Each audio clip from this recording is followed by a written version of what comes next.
അപ്പോൾ നമുക്ക് ലൂസി ചേച്ചിയോട് ചോദിക്കാം ഇന്ന് എന്താണ് ചേച്ചി പാചകം ചെയ്തതെന്ന്. ചേച്ചി തിങ്കളാഴ്ച വരില്ല കേട്ടോ, അപ്പോൾ തിങ്കളാഴ്ചത്തേക്കും കൂടെ പാചകം ചെയ്ത് ഈസ്റ്ററൊക്കെ അല്ലേ, ചേച്ചിക്ക് അടിച്ചു പൊളിക്കണ്ടേ അല്ലേ ചേച്ചി? ഇനിയിപ്പോൾ ചേച്ചി എന്തൊക്കെയാണ് ഉണ്ടാക്കിയത് പറഞ്ഞോ. ഞാൻ ഇന്ന് ഉണ്ടാക്കിയത് രാവിലത്തേക്ക് പുട്ടുണ്ടാക്കി. പുട്ടൊന്ന് കാണിക്കേ ചേച്ചിയുടെ സോഫ്റ്റ് പുട്ട്. നല്ല സോഫ്റ്റ് പുട്ടാണ്. അതിലൊരെണ്ണം ഞാൻ തിന്നു. പിന്നെ കടലക്കറി കുറച്ചുണ്ടായി, അതൊന്ന് ശരിയാക്കി എടുത്തു. അത് കടല കുറച്ചേ ഉള്ളൂ, അതൊന്ന് ശരിയാക്കി എടുത്തു. പിന്നെ ചെറുപയർ മെഴുക്കുവരട്ടി ഉണ്ടാക്കി. അപ്പോൾ അത് 2 ദിവസത്തേക്ക് ഉണ്ടാക്കാന്ന് വെച്ചു. ഞാൻ തിങ്കളാഴ്ച വരില്ല. അപ്പോൾ പിന്നെ കേര വറുത്തരച്ചത് കറി വെച്ചു. ചേച്ചി കേര എങ്ങനെ വറുത്തരച്ച് വെക്കും? ചൂരല്ലേ? ചൂര നല്ല ഒരു വെറൈറ്റി പോലെ കേരയും വറുത്തരച്ച് വെക്കാം. അപ്പോൾ ഒരു വേറെ കളർ ആവുമല്ലോ, കണ്ടിട്ട് നല്ല ഭംഗി. അപ്പോൾ അതുകൊണ്ടാണ് അങ്ങനെ വെച്ചത്. ലാസ്റ്റ് കുറച്ച് ഉള്ളിയൊക്കെ വറുത്തിട്ട് അങ്ങനെ. പിന്നെ കുറച്ച് ചെമ്മീൻ ഉണ്ടായിരുന്നു, അത് കുറച്ച് ചെറിയൊരു റോസ്റ്റ് പോലെ ഉണ്ടാക്കി. ഒന്ന് പറ്റിക്കും, മഞ്ഞപ്പൊടി ഉപ്പ് ഒന്ന് പറ്റിക്കും. അത് കഴിഞ്ഞ് തക്കാളി സവാള കുറച്ച് വെളുത്തുള്ളി ഇഞ്ചിയൊക്കെ ചതച്ചിട്ട് അത് വഴറ്റി മുളക് മഞ്ഞപ്പൊടി ആവശ്യമുള്ള എരിവിനൊക്കെ ഇട്ട് അത് ശരിയാക്കി കഴിയുമ്പോഴത്തേക്കും ചെമ്മീൻ അങ്ങനെ ഇട്ടു. അതൊന്ന് ഇതാക്കി എടുത്തു. പിന്നെ ചോറ് വെച്ച് 2 ദിവസത്തേക്ക് തിങ്കളാഴ്ച വരാത്തത് കൊണ്ട് കുറച്ച് ചോറ് വെച്ച് കുറച്ച് പൊന്നേരി ഇട്ട് വെച്ച് വേവ് കുറച്ചെടുത്ത് ഫ്രിഡ്ജിൽ വെച്ചിട്ടുണ്ട്. അപ്പോൾ അതങ്ങനെ. പിന്നെ എന്താ വേറെ ഒന്നുമില്ല, ചെയ്ത് വെച്ചു. അപ്പോൾ തിങ്കളാഴ്ച വരില്ല, അതുകൊണ്ടാണ് ഇത്രയൊക്കെ ചെയ്ത് വെച്ചത്. പിന്നെ എല്ലാവരോടും ചേച്ചിയുടെ ഒരു ഹാപ്പി ഈസ്റ്റർ പറഞ്ഞു. അപ്പോൾ എല്ലാവർക്കും കൂടി എൻ്റെ ഹാപ്പി ഈസ്റ്റർ. എൻ്റെ ഒരു ഫ്രണ്ട് ഉണ്ടാക്കി കൊണ്ടുവന്ന ഇരുമ്പാമ്പുളി പിക്കിളാണിത്. ശരിക്കും നോർത്ത് ഇന്ത്യൻ സ്റ്റൈലിൽ കടുകെണ്ണയൊക്കെ ഇട്ട് ഉണ്ടാക്കിയതാണ്. അവിടെ അച്ചാറൊക്കെ ഉണ്ടാക്കി കൊടുക്കുന്ന കുട്ടിയാണ്. അപ്പോൾ അത് നമുക്കൊന്ന് നോക്കാം. ഇനി നമുക്കൊരു ഇച്ചിരി ചോറ് കഴിക്കാം.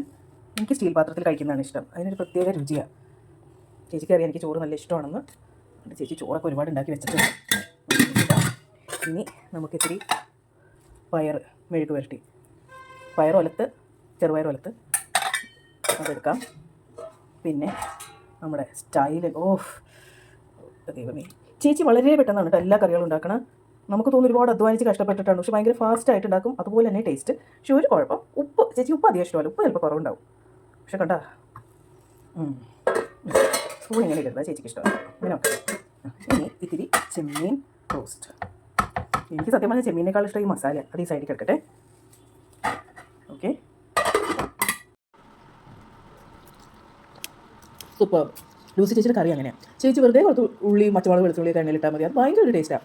ഞാനും കുക്ക് ചെയ്യും, പക്ഷേ ചേച്ചിയുടെ കൈപ്പുണ്യമില്ലേ അതൊന്ന് വേറെ. കേര വറുത്തരച്ച് വെച്ചിട്ട് വളരെ നല്ലതാണ്, നല്ല ടേസ്റ്റ്. പക്ഷേ ഇതൊരു 2-3 ദിവസം വെച്ചിട്ട്, 2 ദിവസം വെച്ചിട്ട് അല്ലെങ്കിൽ അടുത്ത ദിവസം എടുക്കണം, എന്നാലേ ടേസ്റ്റ് വരും.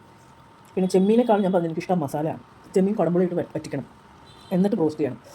അതൊരു സൂപ്പർ ടേസ്റ്റാണ്. പിന്നെ ചേച്ചി വലിയ ഞാൻ പറഞ്ഞില്ല അധ്വാനിക്കാറൊന്നുമില്ല, പെട്ടെന്ന് ഉണ്ടാക്കുന്നത്. ഏതെങ്കിലും ഒരു ഈസി റെസിപ്പി വേണമെന്ന് തോന്നി ഒന്ന് പറഞ്ഞാൽ മതി കേട്ടോ. സൂപ്പർ.